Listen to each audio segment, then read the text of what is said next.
Hello and welcome to Vega stocks. Vega stocks में आप सभी का स्वागत है।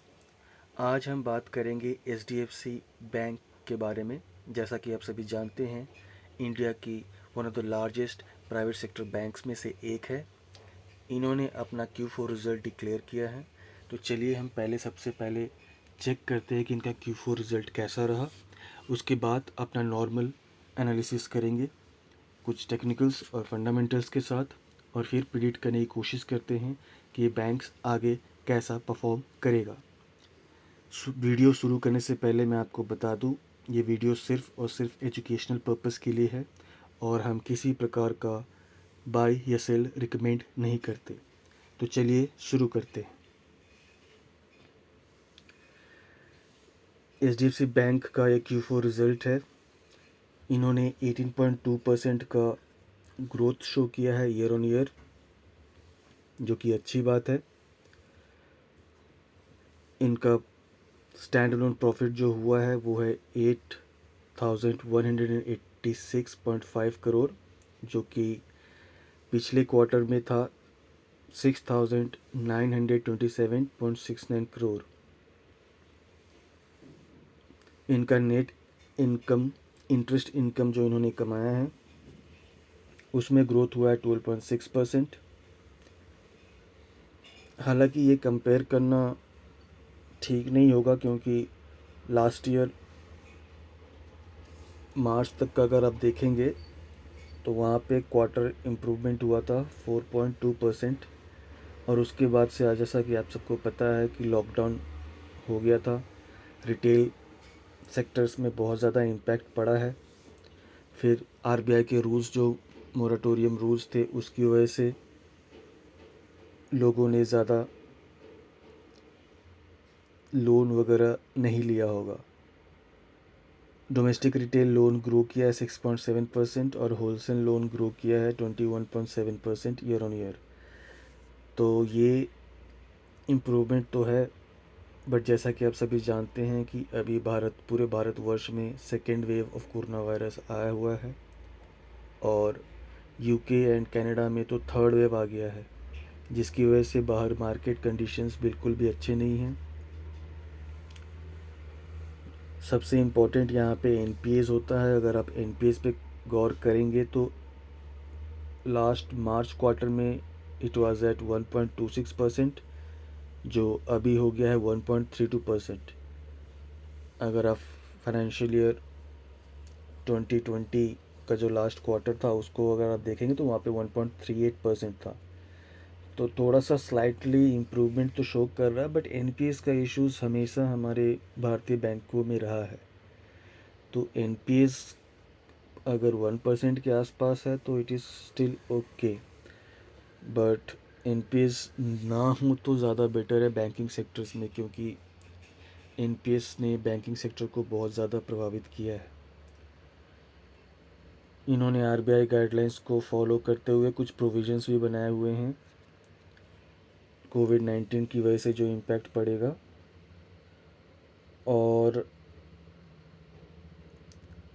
डिविडेंड पे आउट्स तो आरबीआई ने बोल दिया है कि किसी बैंकिंग सेक्टर्स को डिविडेंड देना कंपलसरी नहीं है, और वैसे ही बैंकिंग सेक्टर्स आजकल जब से आरबीआई के रूल्स आए हैं तब से डिविडेंड्स देना ऑलमोस्ट बंद ही कर दिए हैं। चलिए इनका परफॉर्मेंस देख लेते हैं। माफ़ कीजिएगा।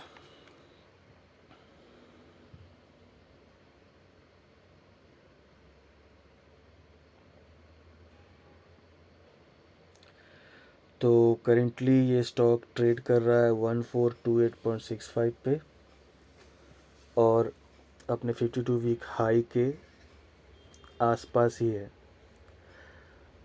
अगर आप इनका इंडस्ट्री पी जो है वो है 36.14।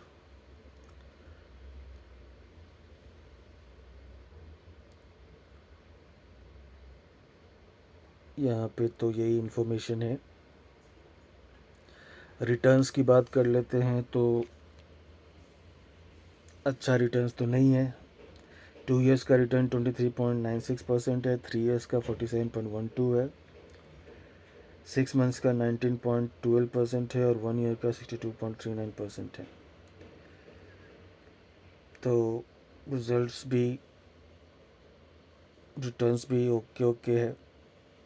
चलिए हम इसके कुछ बेसिक फंडामेंटल्स को कंसंट्रेट करते हैं, उसके बाद आगे डिसाइड करते हैं कि हमें इसमें क्या करना चाहिए। जैसा कि आप सभी जानते हैं कि अभी बैंकिंग सेक्टर्स पे इम्पैक्ट तो पड़ रहा है। ये सारा इम्पैक्ट ये कोविड-19 की वजह से है, और बिकॉज़ ये रिज़ल्ट डिक्लेयर हुआ है सैटरडे को, तो मंडे को कैसा चाल रहेगा शेयर मार्केट में, उसको हम थॉरोली टेक्निकल्स जब स्टडी करेंगे उसके बाद हम आइडेंटिफाई करने की कोशिश करेंगे। तो इंट्रिंसिक वैल्यू, करंट प्राइस जो इंट्रिंसिक वैल्यू से ज़्यादा है, और कंपनीज हमेशा एफडी से बेटर रिटर्न देती है। डिविडेंड्स कभी भी अट्रैक्टिव होते नहीं हैं, और this is the right point, it is not in overbought zone, so it is considered as a good time to invest. की मैट्रिसेस अगर आप देखेंगे तो पी रेशियो अभी इस बैंक का 28.65% है, और सेक्टर का पी 52.89% है। तो ओवरऑल एनालिसिस्ट 92% एनालिस्ट का कहना है कि this is the right time to buy this stock. थोड़ा और इन्फॉर्मेशन गैदर करते हैं। फाइनेंशियल ट्रेंड आप देख लीजिए तो company year on year grow कर रही है। थोड़ा होल्डिंग पैटर्न्स को चेक कर लेते हैं। तो प्रोमोटर्स की होल्डिंग 26% है, म्यूचुअल फंड की 13%, डोमेस्टिक इंस्टीट्यूशंस की है ऑलमोस्ट 7.5% के आसपास। फॉरेन इंस्टीट्यूशंस इसमें काफ़ी बुलिश है, 40% के आसपास का स्टेक है, और रिटेल इन्वेस्टर्स आप और हम जैसों का इसमें ऑलमोस्ट 14% का इन्वेस्टमेंट है। म्यूचुअल फंड्स ने अपना इन्वेस्टमेंट्स इसमें रिड्यूस किया है। प्रोमोटर्स होल्डिंग्स देख लेते हैं तो कांस्टेंट है। फॉरेन इंस्टीट्यूशंस ने स्लाइटली इम्प्रूव किया है, और रिटेल इन्वेस्टर्स में इसमें ज़्यादा बुलिश नहीं है, उन्होंने अपना स्टेक रिड्यूस ही किया है।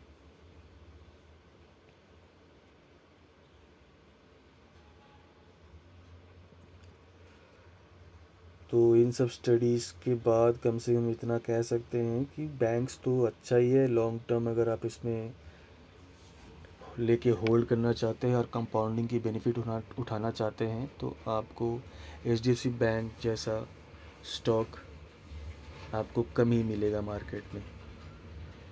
आप इसमें कभी भी इन्वेस्ट कर सकते हैं। चलिए थोड़ा टेक्निकल देख लेते हैं, उसके बाद हम इसको कंक्लूड करने की कोशिश करेंगे।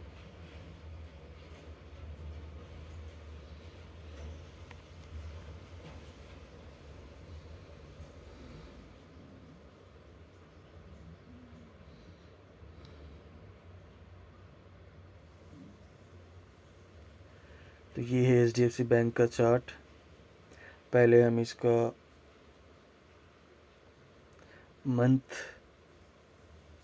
मंथली चार्ट देख लेते हैं।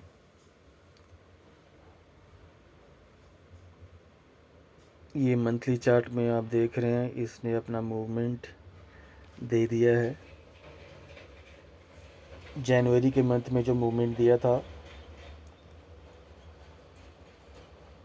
उसके बाद से इसमें वॉल्यूम्स नीचे, ज़्यादातर वॉल्यूम्स जो है वो सेल का ही दिख रहा है। अगर ऊपर चार्ट देखेंगे तो ऊपर 1600 के आसपास से इसने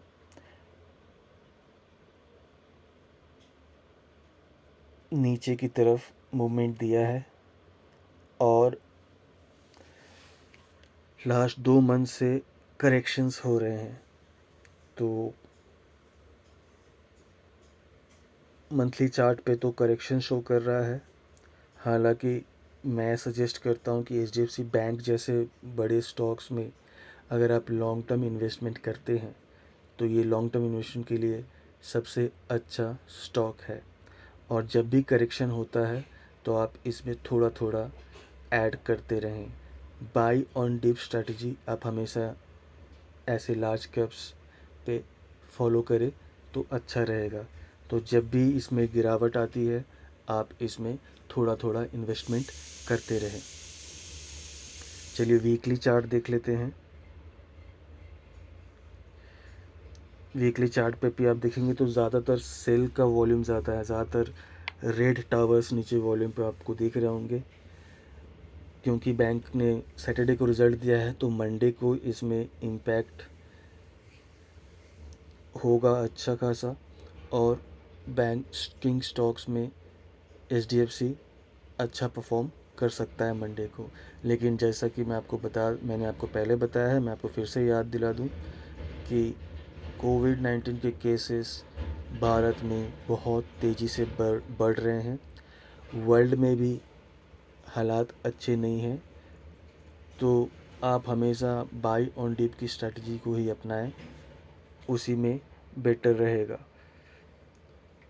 अगर आप मेरे से सलाह लेंगे तो मैं आपको यही कहूँगा कि इसको पहले 1600 की लेवल को ब्रेक करने दीजिए। जब 1600 लेवल को ब्रेकआउट देगा तब जाके आप इसमें इन्वेस्टमेंट कर सकते हैं। हालांकि मैं फिर से बता दूं, ऐसे लार्ज कैप्स बैंक्स में जिनका परफॉर्मेंस हमेशा कंसिस्टेंट रहा है, ओके रहा है, इनमें आप investment buy on dip strategy करके यूज़ कर सकते हैं।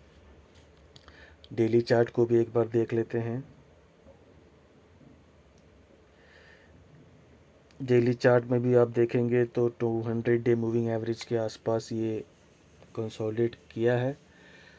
तो 200 डे मूविंग एवरेज के बाद इसमें अपवर्ड मूवमेंट होने की संभावना है for a short term gain of 1600। 1600 के बाद का मूवमेंट इसमें अभी प्रिडिक्ट नहीं कर सकते। हालांकि प्रिडिक्शन तो दी जा सकती है, लेकिन उस समय हमें वॉल्यूम को भी कॉन्सेंट्रेट करना पड़ेगा। अगर वॉल्यूम ज़्यादा है तब आप एक बड़ा मूव समवेयर अराउंड 1800 से 2000 तक भी देख सकते हैं, लेकिन मार्केट के कंडीशंस अभी ऐसे नहीं हैं। शॉर्ट टर्म गेंस आप 1600 तक के लिए इसमें इन्वेस्टमेंट कर सकते हैं, प्रोवाइडेड कि आपको वॉल्यूम अच्छे से दिखे। नीचे वॉल्यूम अभी उतना अच्छा है नहीं, रिज़ल्ट के बाद हो सकता है वॉल्यूम में इम्प्रूवमेंट आए, तो मे बी आप मंडे तक वेट करें। और अगर मार्केट अच्छा परफॉर्म नहीं कर रहा है तो आप धीरे धीरे एवरी डिप पे आप इन्वेस्टमेंट कर सकते हैं। तो आशा करता हूँ आपको लेबल्स सभी समझ में आ गए होंगे और आपको ये वीडियो अच्छा लगा हो। तो लाइक, सब्सक्राइब और शेयर करना ना भूलें। धन्यवाद।